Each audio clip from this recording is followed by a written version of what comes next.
Hello दोस्तों, आप सभी को राधे राधे श्याम श्याम। स्वागत है आप सभी का हमारे आज के इस वीडियो में। आज के इस वीडियो में जो हम वो ज्योग्राफी के उन सभी प्रश्नों को डिस्कस करने वाले हैं जो बीपीएससी के द्वारा बिहार के किसी भी गवर्नमेंट एग्जाम में पूछे गए हैं, चाहे वो बीपीएससी प्री हो, मेंस हो, सीडीपीओ हो या बिहार का जो है टीचिंग एग्ज़ाम हो, जिसे हम टीआरई के नाम से जानते हैं। इसके पहले जो है हम अपनी क्लासेस जो है एक क्लासेस जो है वो रिवीजन की करवा चुके हैं। अगर आप लोगों ने नहीं देखी हैं तो वीडियो के डिस्क्रिप्शन में क्लास का लिंक मिल जाएगा, वहाँ से आप जाके देख सकते हैं। ठीक है, इसके अलावा जो है भूगोल के साथ साथ जो इतिहास, साइंस और ईवीएस, पॉलिटी और अन्य सब्जेक्ट की क्लासेस भी जो है वो हमारे चैनल पर प्रोवाइड कराई जा रही हैं। अगर आप लोगों ने नहीं देखी हैं तो उन सभी का जो है प्लेलिस्ट आपको डिस्क्रिप्शन में मिल जाएगा वीडियो के, वहाँ से जाके आप लोग क्लासेस को देख सकते हैं और उसका फ़ायदा उठा सकते हैं। इसके लिए जो है डेली क्लास की पीडीएफ के लिए आपको हमारे टेलीग्राम से चैनल से जुड़ना होगा, जहाँ पर हम जो डेली क्लास की पीडीएफ के साथ साथ जो है वो जो कुछ इंपॉर्टेंट टॉपिक्स हैं और इसके अलावा जो है हमारी कुछ इस इंपॉर्टेंट ई बुक्स हैं उनको हम वहाँ टाइम पर शेयर करते रहते हैं। तो आपको जो है इंस्टाग्राम चैनल जो टेलीग्राम चैनल से जुड़ के उसका फ़ायदा उठाना है। ठीक है, तो आप लोग टेलीग्राम चैनल से को भी ज्वाइन कर लीजिएगा। और पिछली वीडियो में जो हमने है वो प्रमुख जो है दक्षिण भारत की जो प्रमुख चोटियाँ थीं और कुछ हिमालय की चोटियाँ थीं उनको हमने डिस्कस की थी। और आज हम इस वीडियो में जो है वो पर्वत की चोटियों से रिलेटेड और पठार से रिलेटेड और हिमनद से भी रिलेटेड जो कुछ क्वेश्चन है उनको हम डिस्कस करने वाले हैं। तो हमारा सेशन का पहला सवाल है दोस्तों, और पहले सवाल को देखने के पहले हम आप सभी से ये कहना चाहेंगे कि अगर अभी तक आप लोगों ने हमारे चैनल को सब्सक्राइब नहीं किया है और चैनल पर नए हैं तो चैनल को सब्सक्राइब कर लीजिए और बेल आइकन को प्रेस कर लीजिए। इसके साथ साथ जो है वीडियो को शेयर कर दीजिएगा और वीडियो को लाइक भी कर दीजिएगा। हमारा पहला जो क्वेश्चन है कि भारत की सर्वोच्च पर्वत चोटी कौन सी है, तो ये मैंने आपसे होमवर्क में पूछा था कि आप लोग ज़रूर बताइएगा। आप में से बहुत लोगों ने जो है वो आंसर किया है। ठीक है, तो याद रखिएगा इसे जो है वो केटू गाडविन ऑस्टिन के नाम से जानते हैं। केटू गाडविन ऑस्टिन के नाम से जानते हैं। यह कौन सी श्रेणी में है, तो यह हमारा जो है वो काराकोरम श्रेणी में स्थित है। ठीक है, देखिए यह भारत के केंद्र शासित प्रदेश लद्दाख में है और इस क्षेत्र पर जो है वो भी पाकिस्तान का कब्जा है। मुख्यतः हम कह सकते हैं कि ये POK में जो है अभी मौजूद है। ठीक है, हमारा जो अगला सवाल है आपसे पूछा जा रहा है कि निम्नलिखित में से कौन सा युवा वलित पर्वत नहीं है। ठीक है, तो आपसे पूछा जा रहा है कि युवा वलित पर्वत इनमें से कौन सा नहीं है, और ये जो है आपका बीपीएससी स्कूल टीचर या हेडमास्टर के एग्ज़ाम में पूछा गया है। तो देखिए इसमें से जो है वो अरावली जो है, अरावली और एप्लेसियन जो है ये क्या है, तो ये प्राचीन वलित पर्वत के उदाहरण हैं। ठीक है, नवीन वलित पर्वत के उदाहरण नहीं है, ये जो है वो प्राचीन वलित पर्वत के उदाहरण हैं। तो इसीलिए जो हमारा है, और इसके अलावा जो है अगर हम बात करें तो अरावली, एप्लीसियन और अगर यूराल भी अगर आपको ऑप्शन में देखने को मिलता है तो यूराल भी जो है वो हमारा प्राचीन वलित पर्वत है। तो हमारे क्योंकि यहाँ पे 2 ऑप्शन सही हो रहे हैं, इसीलिए हमारा जो डी विकल्प है उपयुक्त में से एक से अधिक वो सही हो जाएगा। आप लोग ध्यान दीजिएगा, यहाँ पे क्या है कि बहुत लोग जो है वो जल्दबाजी में क्या करते हैं कि नहीं वाला विकल्प भूल जाते हैं। तो नहीं वाला बहुत ही मतलब रिलैक्स होकर क्वेश्चन पढ़िएगा, ऐसे जो है आताफा क्वेश्चन भी लोग गलत कराते हैं। ठीक है, तो अगर हम बात करें तो वलित पर्वत वे पर्वत हैं जो पृथ्वी की परत के ऊपरी भागों में वलन के फलस्वरूप बनते हैं, और ये 2 प्रकार के होते हैं, नवीन वलित पर्वत और प्राचीन वलित पर्वत। अब देखिए हिमालय कैसा पर्वत है, तो नवीन वलित पर्वत है। हिमालय और आल्प्स जो है ये नवीन वलित पर्वत हैं, जबकि जो है अरावली और एप्लीशियन और यूराल जो है ये कैसा पर्वत है, तो ये जो है प्राचीन वलित पर्वत का उदाहरण है। हमारा अगला सवाल है कि हिमालय में हिम रेखा निम्न के बीच होती है। अब हिम रेखा का मतलब क्या होता है, जिसके ऊपर जो है या जहाँ से आपका जो है बर्फ़ ही बर्फ़ देखने को मिलती है। ठीक है, तो ये जो है वो हमारा पहला जो विकल्प है 4300 से लेके 6000 मीटर पूर्व में यहाँ पर हमारे हिमालय में जो है वो हिम रेखा जो है वो देखने को मिलती है, इसीलिए हमारा ए विकल्प जो है वो सही हो जाएगा। अब ये जो सवाल है हमारा 39वीं बीपीएससी प्री 1994 में पूछा गया सवाल है। ठीक है, अगर हम बात करें तो हिमालय में हिम रेखा की औसत ऊंचाई जो है वो महान हिमालय में के उत्तरी भाग में 5500 से 6000 मीटर और महान हिमालय में 4500 से 6000 मीटर पर पाई जाती है। इस प्रकार पश्चिमी हिमालय की औसत हिम रेखा जो है वो 5800 मीटर तथा पूर्वी हिमालय की जो है वो 4300 मीटर है। इसीलिए जो हिमालय की औसत हिम रेखा हो जाएगी वो 4300 जो है वो 6000 के बीच में हो जाएगी। ठीक है, हमारा अगला सवाल है जो आपका बीपीएससी टीआरई और हेडमास्टर में पूछा गया है। ठीक है, देखिए निम्नलिखित क्षेत्रों में किसकी न्यून हिमरेखा है, तो मतलब सबसे कम जो है हिमरेखा किसकी है, तो ये हमारी जो है वो आलप्स क्षेत्र की जो है सबसे न्यून हिमरेखा है, इसीलिए हमारा जो है वो सी विकल्प जो है हमारा सही हो जाएगा। अगर हम बात करें तो हिमरेखा से तात्पर्य पहाड़ों की ऊंचाई की वह सीमा है जिसके ऊपर अस्थायी बर्फ अवश्य होती है, जिस कारण वहाँ कोई वनस्पति नहीं उगती। दिए गए विकल्पों में जो है वो आलप्स की जो है हिमरेखा जो है वो न्यून है। हमारा अगला सवाल है, ये भी बीपीएससी स्कूल टीचर 11वीं 12वीं के एग्जाम में पूछा गया है कि निम्नलिखित में से कौन सा भूस्खलन प्रवृत्ति प्रोन नहीं है। ठीक है, तो मतलब कहाँ पर ज़्यादा लैंडस्लाइड नहीं होती है, मुख्यतः आपसे ये पूछ रहा है। तो हमारा जो पूर्वी घाट है, पूर्वी घाट पे जो है वो ज़्यादा से ज़्यादा लैंडस्लाइड नहीं होती और ये प्रोन नहीं है, यहाँ भूस्खलन जो है कम होता है। ठीक है, तो हमारा जो बी विकल्प है वो सही हो जाएगा। ठीक है, देखिए प्रश्नगत विकल्पों में पूर्वी घाट जो है तो वो भूस्खलन प्रवृत्ति पूर्ण नहीं है। भूस्खलन प्राकृतिक आपदाएं हैं जो मुख्य रूप से पहाड़ी इलाकों में होती हैं। भारत को विश्व स्तर पर शीर्ष 5 भूस्खलन प्रवण देशों में से एक में माना जाता है। अब देखिए ये हमारा हो गया पश्चिमी घाट और ये हमारा हो गया पूर्वी घाट। ये जहाँ मिलते हैं उसको हम क्या कहते हैं, तो नीलगिरी की पहाड़ी पर मिलते हैं, नीलगिरी पर। और अगर हम पश्चिमी घाट की बात करें तो ये जो है वो लगातार है। ठीक है, मतलब बीच में जो है कटा फटा नहीं है। ठीक है, लेकिन जो हमारा पूर्वी घाट है ये बीच में कटा फटा है, क्योंकि यहाँ से जो है वो कृष्णा, कावेरी, गोदावरी आदि नदियाँ जो है वो निकलती हैं और हमारा बंगाल की खाड़ी में जाकर गिरती हैं, तो बीच बीच में काट देती हैं, तो ये समानांतर नहीं है। ठीक है, ये जो है वो थोड़ा सा जो है बीच बीच में कटा फटा है, मतलब एक पहाड़ी यहाँ है तो फिर एक पहाड़ी यहाँ है, फिर ऐसे है। ठीक है, तो याद रखिएगा, कभी कभी आपसे स्टेटमेंट में पूछ लेता है। ठीक है, निरंतरता कह देता है कि यहाँ पश्चिमी घाट जो है वो निरंतर है, तो ठीक है पश्चिमी घाट निरंतर है, लेकिन जो हमारा पूर्वी घाट है वो हमारा कटा फटा है, ये निरंतर नहीं है। ठीक है, हमारा अगला सवाल है जो बीपीएससी स्कूल टीचर 9वीं 10वीं के एग्ज़ाम में 26/8/2023 को पूछा गया था कि लेखापानी हिमनद जो है भारत के निम्नलिखित में से किस राज्य में अवस्थित है। तो लेखापानी हिमनद जो है वो हमारा किस राज्य में स्थित है, तो अरुणाचल प्रदेश में स्थित है, इसीलिए हमारा जो ए विकल्प है वो हमारा सही हो जाएगा। देखिए लेखापानी हिमनद भारत के अरुणाचल प्रदेश राज्य में भारत और म्यांमार की सीमा पर स्थित है और सिक्किम राज्य में प्रमुख रूप से जो है 2 दल्ले नाथुला और जिलेबिला दर्रा पाया जाता है। हिमाचल प्रदेश में प्रमुख रूप से सिपकिला, रोहतांग और बड़ा लाचा दर्रा पाया जाता है। ठीक है, देखिए मूला, मरकत और बोलन क्या है, आपसे बीपीएससी टीआरई 3 जुलाई 2024 में पूछा गया था। तो मूला, मरकत और बोलन क्या है, तो ये जो है वो एक प्रकार के पर्वतीय दर्रे हैं। दर्रे क्या होते हैं, तो मान लो ये 2 पर्वत है और इनके बीच से जो जाने आने का रास्ता है इन्हें हम क्या कहते हैं, तो इन्हें पर्वतीय दर्रा कहते हैं। ठीक है, याद रखिएगा, इसीलिए हमारा बी विकल्प जो है वो सही हो जाएगा। और आपसे जो एक क्वेश्चन है वो आपसे बीपीएससी टीआरई 3 जुलाई 2024 में पूछा गया सवाल है। देखिए मूला, मरकत और बोलन जो है पर्वतीय दर्रे या पास हैं जो पाकिस्तान में स्थित हैं। बोलन दर्रा पाकिस्तान के बलूचिस्तान प्रांत में स्थित है और टोबा काकर पर्वत श्रृंखला से होकर गुजरने वाला एक पर्वतीय दर्रा है। हमारा अगला टॉपिक है पठार, और हम पठार के बारे में जो है कुछ क्वेश्चन डिस्कस करेंगे। देखिए आपसे पूछा जा रहा है कि भारत के अतिरिक्त प्रायद्वीपीय पर्वत जो है वो निर्मित हुए हैं। प्रायद्वीपीय पर्वत मतलब अगर हम छोटा सा ये मैप बना लिए भारत का, तो यहाँ जो प्रायद्वीप है, ये जो प्रायद्वीप है, ठीक है, यहाँ पर जो है कुछ पर्वत हैं। इन जैसे एक हिमालय तो हमारा उत्तरी दिशा में पड़ता है, हिमालय यहाँ पे पड़ता है, और इसके अतिरिक्त जो है वो प्रायद्वीपीय पर्वत जो निर्मित हुए हैं वो किस काल में हुए हैं, मुख्यतः आपसे ये पूछ रहा है। तो जो हिमालय के अतिरिक्त जो है, मतलब भारत के जो अतिरिक्त प्रायद्वीपीय पर्वत जो निर्मित हुए हैं वो किस काल में निर्मित हुए हैं, तो आप सभी को बताना है। ये जो है वो सेनोजोइक महाकल्प में जो है वो निर्मित हुए हैं, इसीलिए हमारा डी विकल्प जो है वो सही हो जाएगा। सवाल हमारा जो है वो 41वीं बीपीएससी प्री 1996 में जो है आपसे पूछा गया है। हिमालय तथा भारत के अतिरिक्त जो है प्रायद्वीपीय पर्वत सिंधु और गंगा के मैदान के उत्तर भाग का निर्माण जो है वो सेनोजोइक महाकल्प में हुआ है। ठीक है, अब वीडियो में आगे बढ़ने से पहले मैं आप सभी से एक बार फिर से रिक्वेस्ट करना चाहूँगा कि अगर आपने अभी तक हमारे वीडियो को लाइक नहीं किया तो वीडियो को लाइक कर दीजिए और ज़्यादा से ज़्यादा शेयर कर दीजिए और चैनल को सब्सक्राइब कर दीजिए। आपका एक लाइक जो है वो हमें मोटिवेशन देता है और हम पूरी एनर्जी के साथ जो है वो आपके साथ सेशन में उपलब्ध रहते हैं। हमारा अगला जो सवाल है वो है कि छोटा नागपुर पठार, छोटा नागपुर पठार क्या है, तो इसे हम क्या कैसे जानते हैं, तो यह जो है एक अग्र गंभीर है, मतलब थोड़ा सा आगे की तरफ ढलान है इसमें, ठीक है। तो ये अग्र गंभीर है। और छोटा नागपुर के पठार को हम भारत का रूर प्रदेश के नाम से भी जानते हैं। इसे हम क्या कहते हैं, तो भारत का रूर प्रदेश, ठीक है।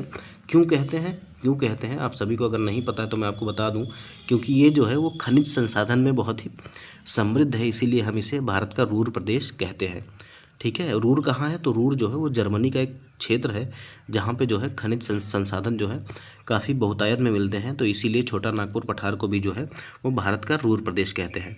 ये जो सवाल है हमारा वो 40वीं बीपीएससी प्री 1995 में पूछा गया सवाल है, तो याद रखिएगा। छोटा नागपुर पठार में विभिन्न ऊंचाइयों के पठारों का क्रम मिलता है तथा मध्य पश्चिमी भाग पाट भूमि स्थित है, जिसकी जो है अधिकतम ऊंचाई 1100 मीटर मिलती है। और इस पठार के प्रत्येक दिशा में जो है वो सोपान मिलते हैं और पठार में जो है तीव्र ढाल पाए जाते हैं। अब देखिए, मैं आप सभी से एक सवाल पूछ रहा हूँ कि अगर क्वेश्चन में आपसे पूछ लेता है कि छोटा नागपुर पहाड़ी जो है, पहाड़ी कह रहा हूँ, पठार जो है वो छोटा नागपुर पठार जो है इसकी सबसे ऊँची चोटी कौन सी है, ठीक है।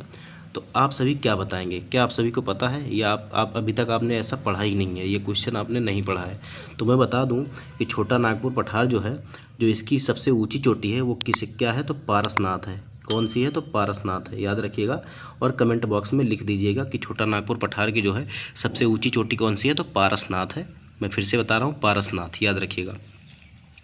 हमारा अगला सवाल है कि दंडकारण्य क्षेत्र जो है वो किस राज्य में मिलता है, और ये बार बार आपसे पूछा जाता है क्योंकि लोग जो है दंडकारण्य क्षेत्र पर उतना ध्यान नहीं देते और यहाँ से क्वेश्चन जो है वो लगातार बनता रहता है, ठीक है। ये 66वीं बीपीएससी री एग्ज़ाम में पूछा गया क्षेत्र वो आपका सवाल है। तो देखिए, दंडकारण्य का जो क्षेत्र है वो मुख्यतः जो है वो झारखंड, उड़ीसा और छत्तीसगढ़ में पड़ता है, ठीक है। मुख्यतः जो है वो झारखंड, उड़ीसा और छत्तीसगढ़ में पड़ता है।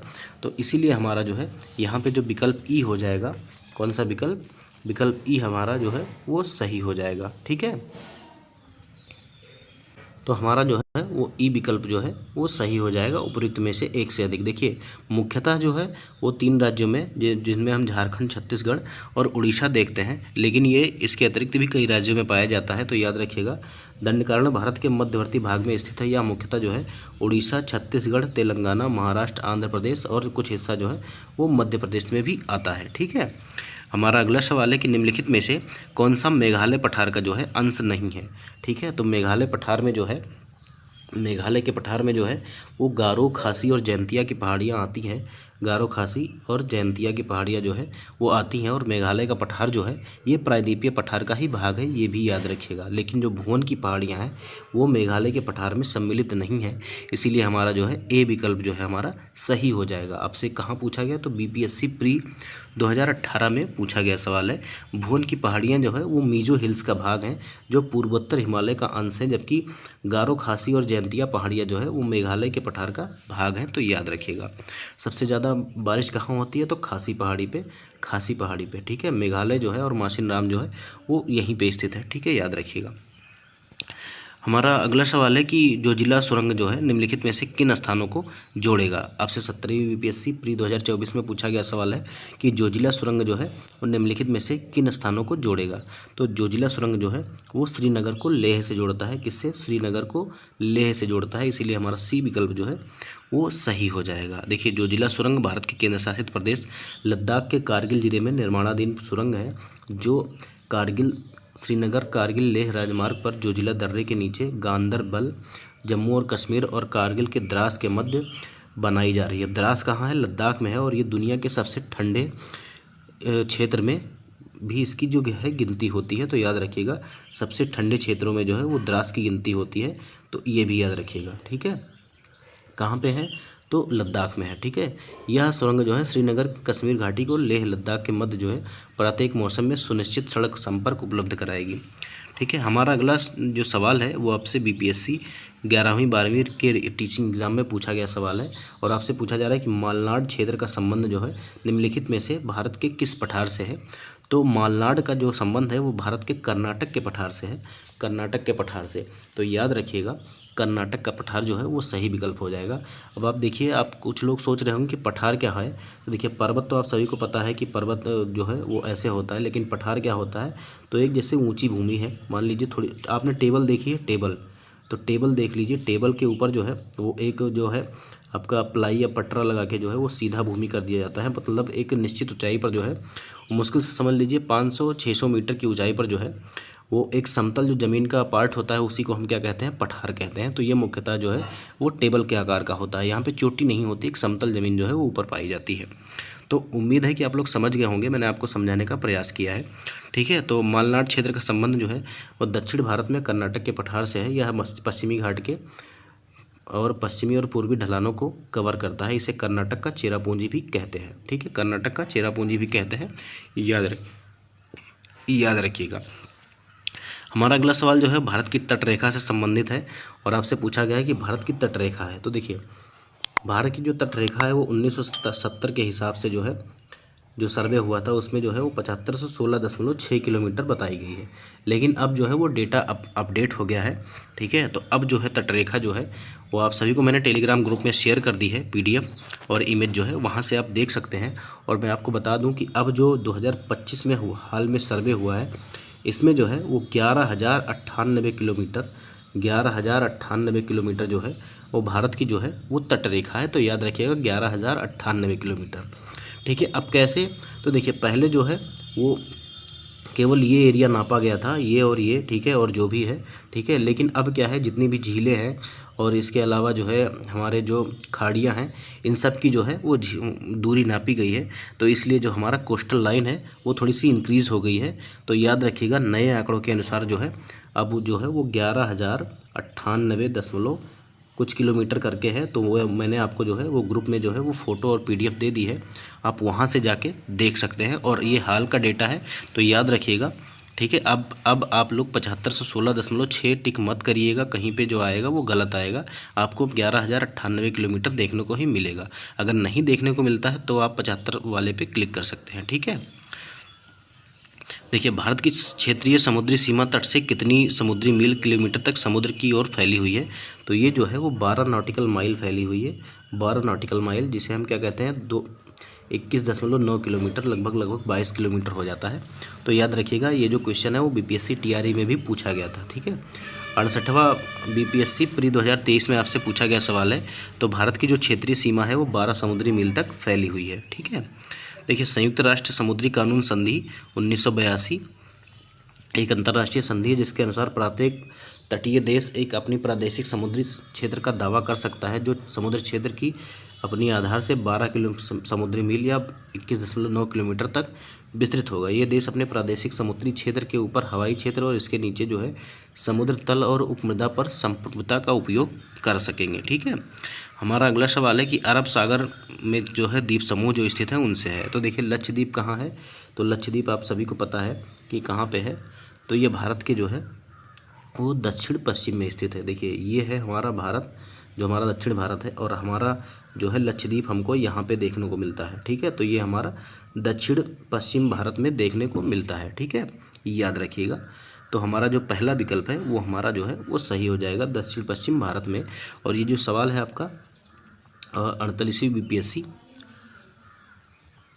2022 में 1992 में जो है वो पूछा गया है। ठीक है, तो देखिए लक्षद्वीप में कितने टापू हैं, तो लक्षद्वीप में जो है जो द्वीप की टोटल जो कम्बिनेशन है या लक्षद्वीप जो है कितने समूहों का है, कितने द्वीप समूहों से मिलकर बना है, तो 36 द्वीपों से मिलकर बना है। तो याद रखिएगा हमारा जो C विकल्प है वो सही हो जाएगा। अब देखिए आप सभी को मैं एक फैक्ट बताना चाहता हूं और आप लोग सभी लोग ध्यान से सुनिएगा। जो अंडमान और निकोबार है, अंडमान और निकोबार, ठीक है, इसकी राजधानी क्या है, तो आप सभी लोगों को पता है कि इसकी राजधानी जो है वो क्या है, तो पोर्ट ब्लेयर है, पोर्ट ब्लेयर। ठीक है, पोर्ट ब्लेयर। ठीक है, लेकिन अब पोर्ट ब्लेयर का नाम बदल दिया गया है। सितंबर 2024 में जो है वो पोर्ट ब्लेयर का नाम बदल दिया गया है। आप सभी लोग कमेंट में बताइएगा कि उसका नया नाम क्या रखा गया है।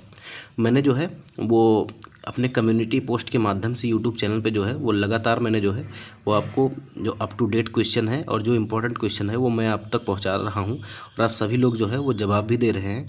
लेकिन बहुत से दोस्त ऐसे हैं जिनको नहीं पता है, और इन सब चीज़ों से आपको जो है वो अपडेट रहना चाहिए। तो पोर्ट ब्लेयर का जो है वो अब नया नाम क्या है, श्री विजयपुरम इसका नाम कर दिया गया है 2024 में। तो याद रखिएगा, हो सकता है कि अब ऑप्शन में आपको पोर्ट ब्लेयर ना दिख के श्री विजयपुरम दिखे, तो आप लोगों को वहाँ पे घबराना नहीं है और सवाल को सही करके आना है। तो कमेंट बॉक्स में ज़रूर लिख दीजिएगा कि पोर्ट ब्लेयर को किस नाम से जाना जाता है, तो श्री विजयपुरम के नाम से जाना जाता है। देखिए, लक्षद्वीप जो है अरब सागर में केरल के कोची तट दक्षिण पश्चिम भारत में 220 से 440 किलोमीटर दूरी पर विस्तृत द्वीपों का समूह है।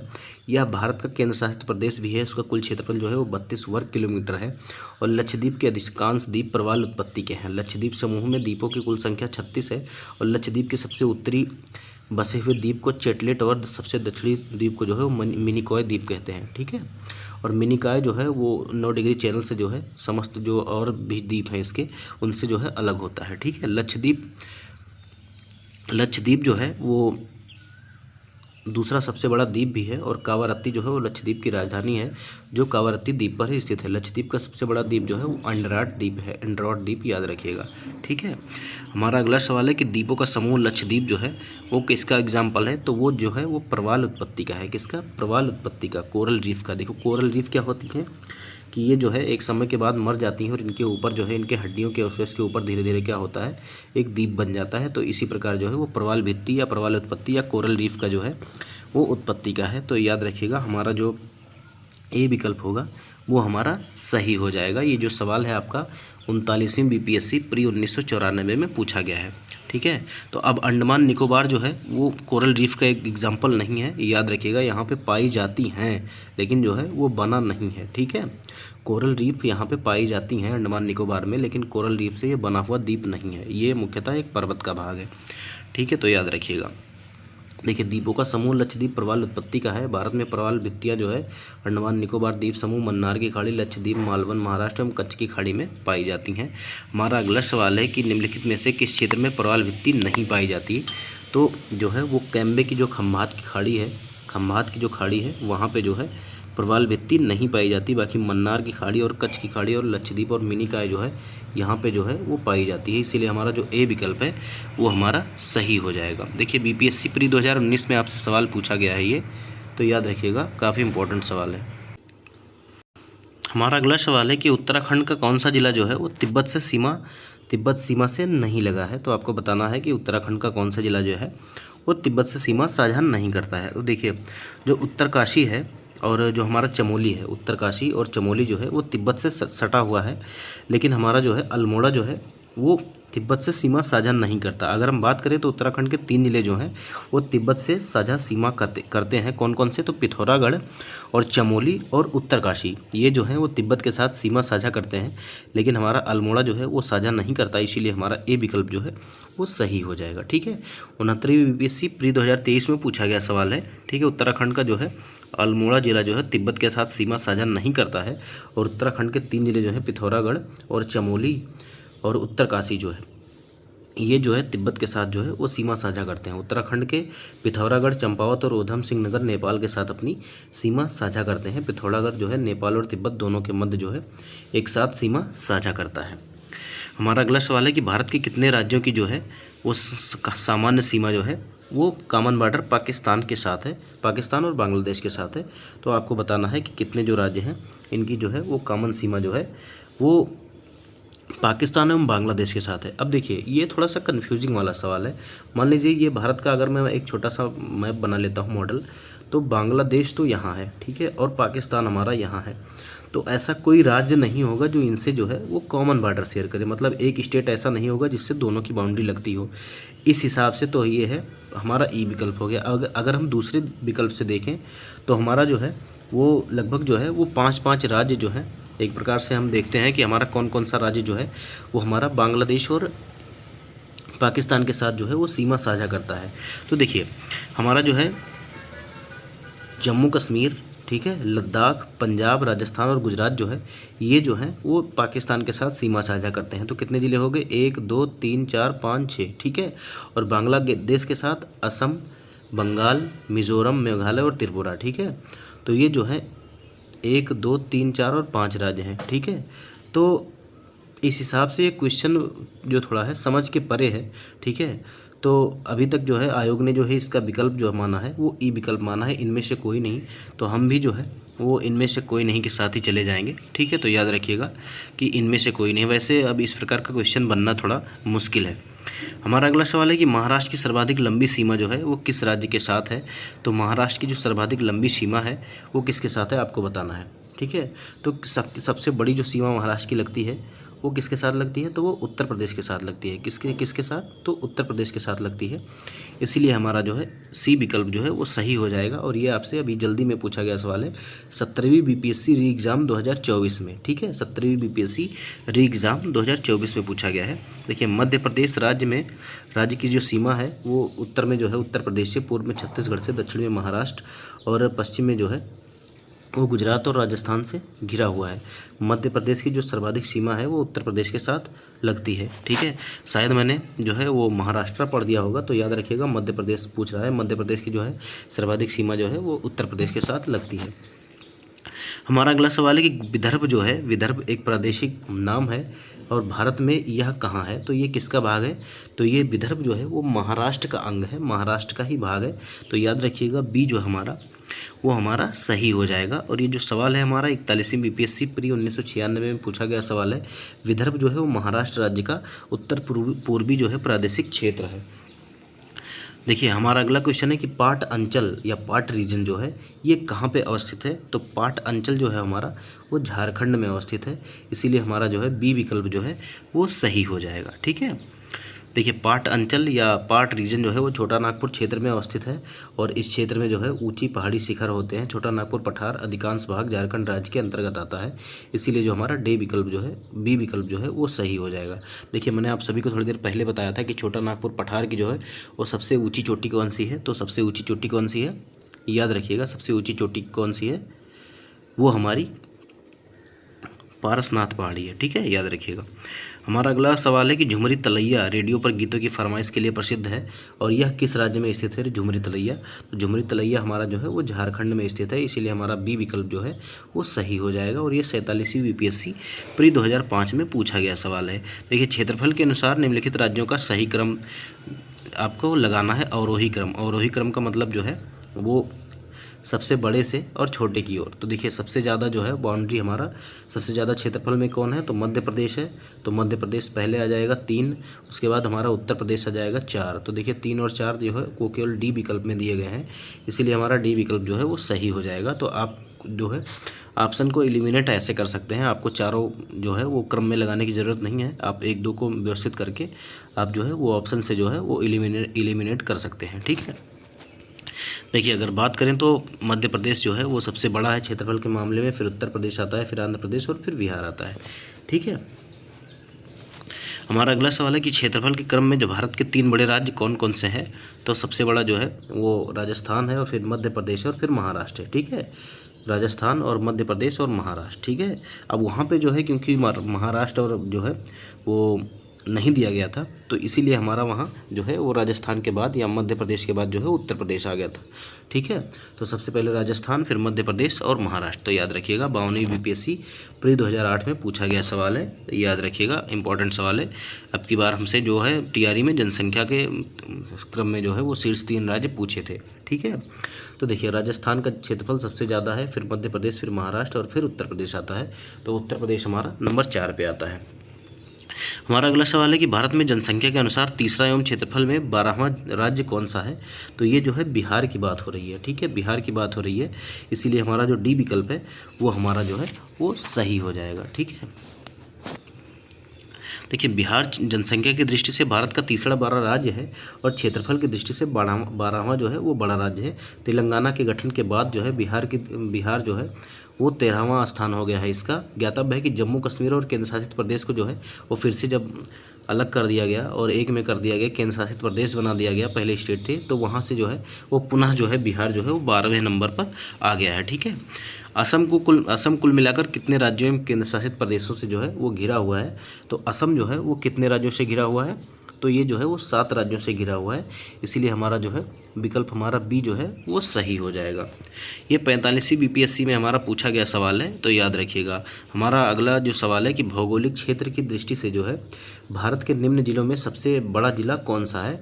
तो अगर आप लोग नहीं जानते हैं तो आप जान लीजिए कि जो गुजरात का कच्छ ज़िला है वो जो है वो सबसे बड़ा ज़िला है, ठीक है।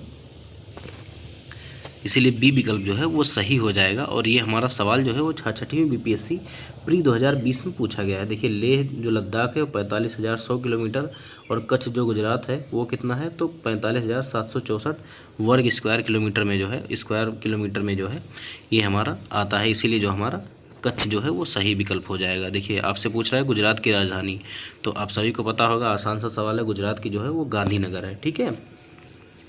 और आपसे पूछ रहा है राजस्थान की राजधानी, तो ये भी आप सभी को पता होगा कि राजस्थान की राजधानी जो है जयपुर है, ठीक है। तो ये तो बहुत इजी क्वेश्चन है। हाँ, ये थोड़ा बढ़िया क्वेश्चन है। उत्तरी पूर्वी भारत का स्कॉटलैंड जो है वो किसे कहा जाता है, ठीक है। तो ये जो है आपका 70वीं बीपीएससी एग्ज़ाम 2024 में पूछा गया सवाल है। तो जो मेघालय है, मेघालय को जो है वो उत्तर पूर्वी भारत का जो है स्कॉटलैंड कहा जाता है। क्यों कहा जाता है तो वो मैं आपको अगली वीडियो में बताऊँगा, ठीक है। देखिए, यहाँ पे मैं कुछ जो है नोट्स लेके आया हूँ आपके लिए, जो काफ़ी इंपॉर्टेंट होने वाले हैं। और आप लोग जो है वो कॉपी पेन उठा के इसको नोट कर लीजिएगा। और हो सकता है कि आप लोगों ने कुछ जो है इनमें से कुछ का नाम भी ना सुना हो अभी तक, ठीक है। तो ये जो है वो मैं टेलीग्राम पे भी प्रोवाइड करा दूंगा और आप लोग जो है वो सभी इसको याद रखिएगा। आप देखिए, मैं यहाँ पर जो लेके आया हूँ आपके लिए कि जो है राज्य और उनकी जो है सर्वोच्च चोटी जो है इसे जो है इसमें हम देखेंगे। देखिए, उत्तराखंड राज्य की सबसे ऊंची चोटी कौन सी है, मैं थोड़ा सा बड़ा कर लेता हूं आप सभी के लिए। देखिए, उत्तराखंड की जो है वो सबसे ऊंची चोटी कौन सी है, तो नंदा देवी, ठीक है। और हिमाचल प्रदेश की सबसे ऊंची चोटी कौन सी है, तो माउंट सिल्ला याद रखिएगा। और जम्मू कश्मीर की अगर सबसे ऊंची चोटी की बात करें तो माउंट नन। अगर माउंट नन अगर ऑप्शन में नहीं है तो आप नंगा पर्वत के साथ जा सकते हैं। और अगर महाराष्ट्र की सबसे ऊंची चोटी की बात करें तो कल सुबई ये जो है वो महाराष्ट्र की सबसे ऊंची चोटी है। गुजरात की बात कीजिए तो गुजरात की जो सबसे ऊंची चोटी है वो गिरनार पहाड़ी है। और राजस्थान की जो है वो आप सभी को पता होगा कि गुरु शिखर है, ठीक है, गुरु शिखर। और मध्य प्रदेश की जो है वो धूपगढ़ है। और पश्चिम बंगाल की जो सबसे ऊंची चोटी है वो संदकफू है, संदकफू, ठीक है, याद रखिएगा, संदकफू। और अगर हम आगे बढ़ें और हम देखें तो असम की जो सबसे ऊंची चोटी है उसका क्या नाम है, तो असम की जो सबसे ऊंची चोटी है उसका नाम है थुमजांग, ठीक है, थुमजांग, ठीक है। सिक्किम की जो है वो कंचनजंगा है, आप सभी को पता है, ठीक है। और ये जो है दुनिया की सबसे तीसरी ऊंची चोटी है। सबसे पहले माउंट एवरेस्ट आता है, फिर K2 आता है, फिर कंचनजंगा आता है, ठीक है। और अरुणाचल प्रदेश की जो सबसे ऊंची चोटी है वो माउंट कांगटे है, माउंट कांगटे याद रखिएगा। मणिपुर की जो है वो माउंट टेम्पू। और नागालैंड की सारामती, नागालैंड की कौन सी है, तो सारामती। और मिजोरम की जो है वो फांगपुई, जिसे हम ब्लू माउंटेन के नाम से भी जानते हैं। क्या कहते हैं, ब्लू माउंटेन के नाम से भी इसको जानते हैं। तो याद रखिएगा, आपसे हो सकता है कि एग्ज़ाम में पूछ ले कि ब्लू माउंटेन में से जो है वो कौन सी चोटी को जो है ब्लू माउंटेन के नाम से जाना जाता है। तो फांगपुई जो है जो मिज़ोरम में है, इसे जो है हम ब्लू माउंटेन के नाम से जानते हैं। अगला जो है हमारा मेघालय, तो मेघालय में जो है वो शिलांग पीक जो है वो सबसे ऊंची चोटी है। और छत्तीसगढ़ में जो है वो गौर लाटा जो है वो सबसे ऊंची चोटी है। झारखंड में जो है, मैंने आपको पहले वीडियो में बताया, जो छोटा नागपुर पठार की जो सबसे ऊंची चोटी है वो हमारी पारसनाथ है, ठीक है। इसके अलावा जो है तेलंगाना की जो है वो डोली गुट्टा है। तेलंगाना की कौन सी है, तो डोली गुट्टा, तेलंगाना की डोली गुट्टा। और उड़ीसा की जो है माउंट देवमाली। और तमिलनाडु की जो है वो डोडा बेटा। इसके अलावा जो है पूर्वी घाट की अगर सबसे ऊंची चोटी की बात की जाए तो हमारा डोडा बेटा हो जाएगा। अब देखिए, आप गूगल मत करिएगा, गूगल आप करेंगे तो आपको जिंदागढ़ा मिलेगा, ठीक है, जिंदागढ़ा। लेकिन एनसीईआरटी के अकॉर्डिंग जो है वो पूर्वी घाट की जो सबसे ऊंची चोटी है वो डोडा बेटा ही है, ठीक है। तो आप एग्ज़ाम में एनसीईआरटी के साथ ही जाएंगे। केरल की कौन सी है, तो अनाईमुड़ी, ठीक है। और कर्नाटक की तो मुलयानगिरी, ठीक है, मुलयानगिरी। और अगर हम आंध्र प्रदेश की बात करें तो अरमाकोंडा, आंध्र प्रदेश की अरमाकोंडा। तो उम्मीद करता हूं जो इन्फॉर्मेशन मैंने आपको दी वो आपके लिए बहुत ही इंपॉर्टेंट है और आपने नोट करके रखी होगी और आप उसको याद कर लेंगे। हो सकता है आपसे पूछ लिया जाए, ठीक है। ये किसी भी एग्ज़ाम में आपके काम आ सकता है, चाहे बीपीएससी TRE 4 हो या आपका यूपी से रिलेटेड कोई एग्ज़ाम हो या यूपी PCS का हो, ये सभी में आपको काम आएगी। तो हम वीडियो को आज यहीं पे जो है विराम देंगे। और जाते जाते आप सभी से कहना चाहेंगे कि अगर आपने अभी तक वीडियो को लाइक नहीं किया है तो वीडियो को लाइक कर दीजिए, चैनल को सब्सक्राइब कर दीजिए और ज़्यादा से ज़्यादा जो है वीडियो को शेयर कर दीजिए। मिलते हैं अगली वीडियो में, तब तक के लिए धन्यवाद।